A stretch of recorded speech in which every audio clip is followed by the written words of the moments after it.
যাই নামাজটা পড়ে আসি। আরে ভাই চলো সিনেমা দেখে আসি। আরে না ভাই আজান হইতেছে, চলো নামাজ পড়ে আসি। দাঁড়াও ভাই, বলো কি হয়েছে? আরে আমার ভাই পায়ে ব্যথা পেয়েছে, আমাকে একটু সাহায্য করবে? আচ্ছা ঠিক আছে, সাহায্য করতেছি। আরে ভাই এই তো হয়ে গেছে। তো এখন আপনার ভাইকে রাখেন, আমি নামাজটা পড়ে আসি, আজান হইতেছে।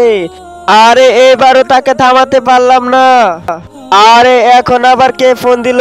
আরে ভাই বলো। আরে ভাই বাংলাদেশ আর ইন্ডিয়ার ম্যাচ চলতেছে। আচ্ছা ঠিক আছে, এমনিতেও জামারটা ছুটে গেছে, যাই পরে পরমুনি, আগে খেলা দেখে নেই। আরে দাই ওইদিকে যায়। আরে ভাই দাঁড়ান, আমার তো গাড়ির তেল শেষ হয়ে গেছে, আমাকে একটু সাহায্য করেন। আচ্ছা ঠিক আছে ভাই চলেন। আরে ভাই আর কত দূর? আরে ভাই এই যে আমার গন্তব্যস্থানে আইসা পড়ছি, আর আপনার গন্তব্যস্থানে।